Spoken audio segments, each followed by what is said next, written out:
Welcome, welcome, welcome, welcome, welcome to the Mindfuck Podcast. I have my beautiful, amazing friend Carlos. How are you doing today, Carlos? I'm doing great actually. It's a little bit early here. It's 8 in the morning. Yeah, Oh wow. everything's going well. Yeah, for sure. Oh wow. How was your weekend? Did you do any fun stuff? You know, I've retired from my corporate world few about 2 3 months ago, and I'm still adapting to not understanding the weekend or the weekdays or you know so yeah, I mean it's busy though. It's like super busy. I went for a 10-mile run yesterday, and then the usual home stuff, some grocery shopping and things like that. uh, Nothing major, reading a bunch of stuff. And yeah, so yeah, it was great. Weather is nice here on the west Oh coast. So wow. Where you in located? Vancouver, British Columbia, Canada. So we're Oh, like you're in we're 3 hours Vancouver. north of Seattle, basically, for 2.5. Yeah, I've been there before. I'm actually coming to Montreal on Yeah, Saturday, but I know that's not Vancouver, but yeah, it's on the other end. But nice that you're going there. Yeah, that's awesome. it's on the other end. Oh my God, what books are you reading though? I'm a book fanatic. What books are Oh you reading? yeah, not a ton. So I have so many going. I have ones about marathons, and the last the book that had an impact on me not too long ago was one that says the subtle art of not giving a fuck. So that was That's a good that's a book. really that's a really good book. Um, I read recently a book called Emotional Agility, um, which is also outstanding about neuroscience and the connection with emotions, and how we're all kind of how we can actually channel emotions and manage emotions, and that every emotion is good, and so those kinds of things. Yes. So that's the kind of stuff that interests me. And then the odd article that comes up. There's a lot of good shorter articles that come up all the time. Okay.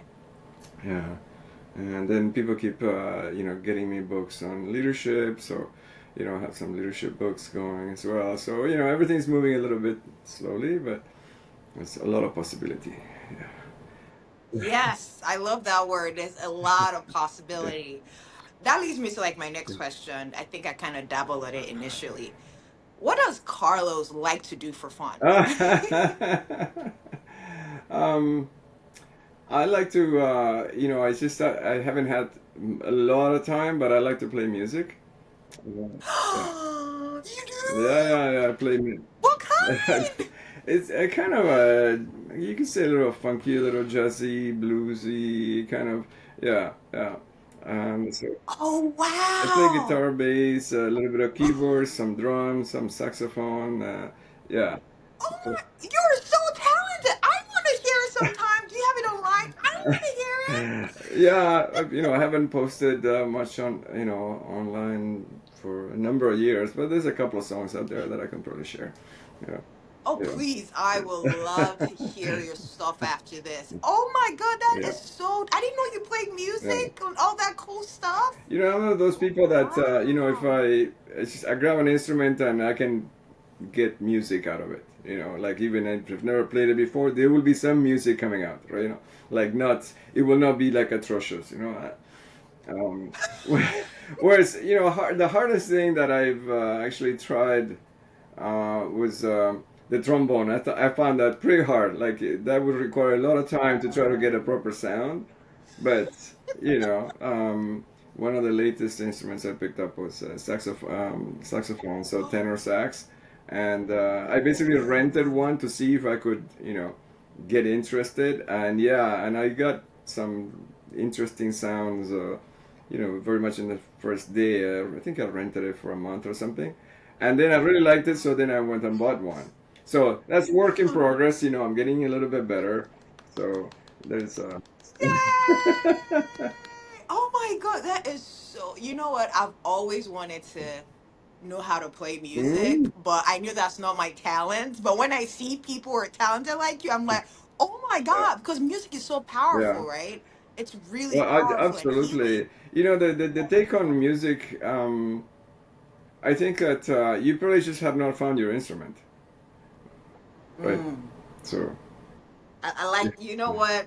I'll stay open. I yeah, like yeah, that. You haven't found your that's right. instrument. Yeah, Wow. yeah, Oh my goodness. Thank you so much for sharing the fact that you play so many uh, instruments. I look forward to hearing your stuff.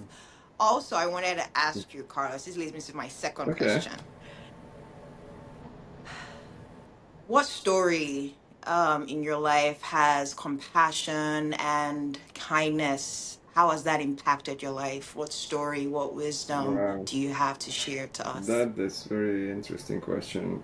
Um, I'm a very emotional person, and Okay. I attach myself to feelings that kind of float around, and I think that compassion and empathy are something that people develop over time. Right? You Yeah. don't, Yeah. and I don't know if there is a trigger. I mean, maybe for other people it's different. If there is a trigger that you go, okay, if this happened or whatever. Um, I remember being a child and not having any compassion or empathy at all. That I remember clearly, right? And then later in life, um, I guess what happens is that you discover other people, what they're going through, and then you start to pay attention. So you, as you grow up, you Mm. become less self-centered. So then you kind of realize that the universe doesn't kind of uh, turn around you. You're not the center of the universe, right? Mm. So like the whole kind of universe and galaxy keeps moving, right? And Yeah. Earth moves within that, and all the planets move within that, and we tend to think that everything is kind of rotating, that we're the epicenter of everything, and we're just not. Mm-hmm. Like when you're stuck in traffic, you think, "Where are all these other people? Why are they in my way?" Right? Right? And so, why, if there wasn't so many cars out there, I would be just fine. But the other people are thinking the same thing. So everybody. Yes. So then, as you grow up and you start to kind of latch on to people's stories, and you pick up on that, and then you something aligns with you, and you might not know where that comes from, that alignment. Like you might not know, okay, what happened to you, what experiences have you had that made you sensitive on that particular point. Yeah. And so as you start to realize that there's other people, and you focus on other people's situations, then you realize you're not really the center. So many things are happening to Mm. so many people. Right? Yes. And so then you start to see the world from their eyes as opposed to yours so much, right? And then you Yes. discover that um, that expands your view of Mm. so it totally expands your view in a way where you you don't go ever. Oh, I mean, very rarely will you go back to seeing the world only from your angle, because now your lens is so much Yes. wider. Right? Yes. So if it's almost, if you take the time to think about it, like if you have, like, I mean, maybe you have a friend that you go like, no, I don't have time for that kind of stuff, whatever. Maybe you manage to take them to something like, maybe you go to, I don't know, Alcoholic Anonymous, or somewhere where people share, like Therapy, Yeah. this new site that my friend Christine is working on, and where people share their stories, and people are going through hardship and stuff like that. Then you might latch onto, whoa, okay, that hit me hard, right? And Mm. once your soul aligns with that, it doesn't go away, right? It just kind of goes in your No. bank, and then your whole kind of your sensory system just it's now, it has new points of entry for all this Mm. situations other people go through. And I think that I think that's the birth of empathy, right? I mean, I guess people still think of, okay, well, I sympathize with that. That's sympathy, but that the next level is empathy, where you gotta get in the hole with the person and sit in the muck with Yes. them, and you feel with them. So that is something I think you develop. Mm. And the odd person might be, sometimes you see those kids that you go like, oh, you're like an old soul, you know, like for some reason, some just develop it very early, right? So Yeah. um, not me. To me, I'd say it kind of came it started to come more in the 40s. Like it can't take that long. It's not like I was a bad person before, but I wasn't focusing, so widely into, I was concerned about the world and things, things that were going on and pollution and wars and all that stuff, state of disasters that we were in for decades. But I was Yeah. never focused on individuals so much. I was more Mm. trying to navigate through my own life because you're developing life, you're going through, Yeah. you know, you meet people, whatever. You get married, then there's, where maybe you spend some years, maybe you build a family, and then you develop issues, and then you know, Yeah.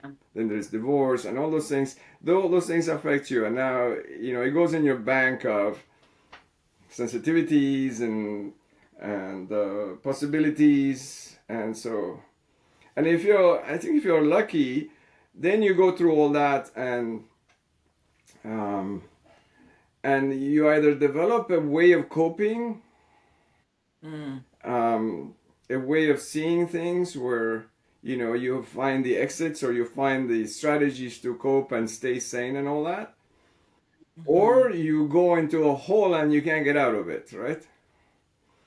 So, and I think Yes. there is probably some luck involved in that. Depends on what foundation you had growing up or whatever, you know. So anyway, I digressed a little bit. It's No, a that's long answer okay. to your question. I love it. Thank you so much for sharing that. I really truly appreciate that. My very last question to Mm, you is, if we're both in a room right yeah. now and little Carlos walked in, what would you tell him? Oh wow. Um, be careful who you marry, Mm. and try to say, look, the world is a big place. Yes, do consider that maybe where you were born, it's not where you're meant to be, or is that not where you're going to thrive. So yes, do consider,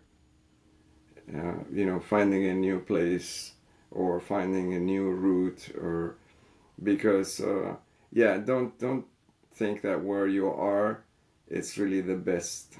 Just keep searching, right? Mm.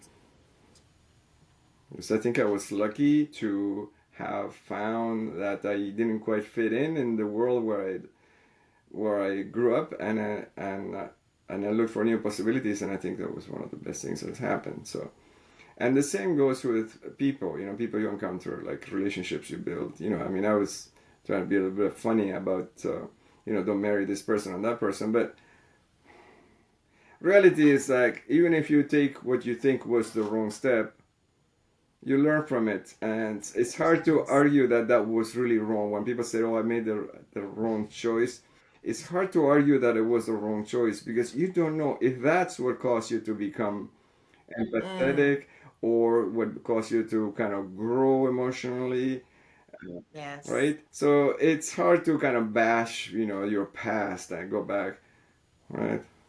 Like, Yes. I'm not one to look back, so that's a difficult question for me because I don't dwell in the past, and I'm a forward looking person. The Right. back is just it's history, and but it kind of goes in the bank of um, knowledge, I guess, and wisdom. But I don't go back and, oh, this used to be so good or whatever. No, no. Okay. Yeah. Oh, wow. Yes. Okay. Thank you so much for that.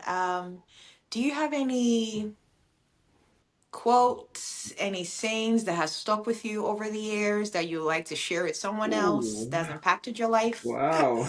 That's difficult. Um, and the reason it's difficult is not that I don't have any, is that I probably have too many. That's fine. The And more the better. and so it's just you know it and it's usually, I mean, I'm not gonna try to choose those the exact quote, but anything that I share with people that are either people I'm trying to help, or um, whatever, younger people that are interested into what a 67-year-old man has to say, which is not that many anymore. um, yeah, usually it goes around like there's more to the story, you know.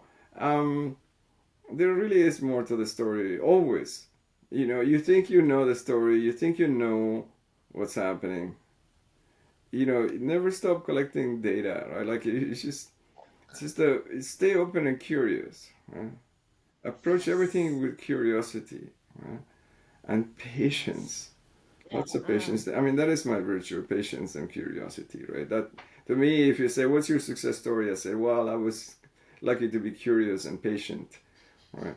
Because the things I lived, and the situations that I had to get myself out of, or require a lot of patience, to try something out, and it didn't work out, and you think, oh, maybe I'll wait another 2 or 3 years, and it still doesn't work out, and it does require a lot of patience, a lot of investment. So there's always more to it, always more to the story, right? When someone tells you, "What do you know?"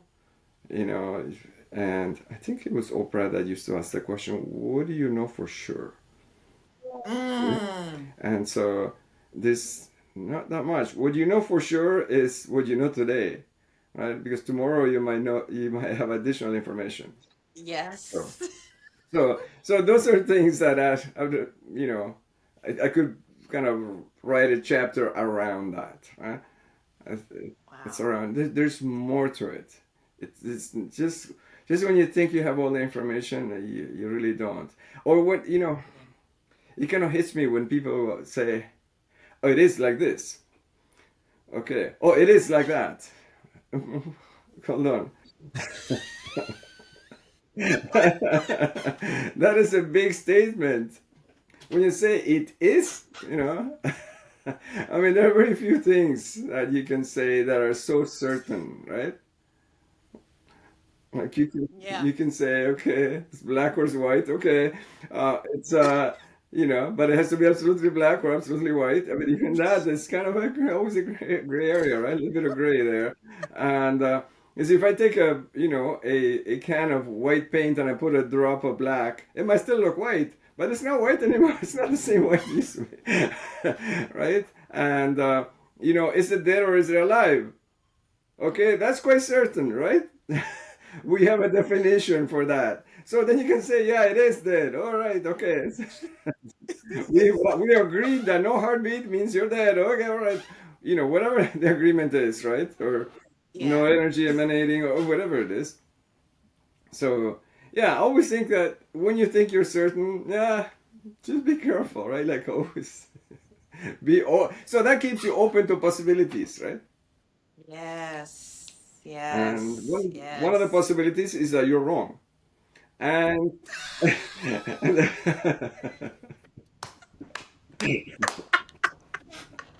Yes. I love that. and it's fine. There's nothing wrong with being wrong, really, right? It's fine. It's like it's almost like we should reward that. It's not like, okay, you're wrong. Yeah, you say, Yeah. oh, I guess you didn't have all the information. That's better, right?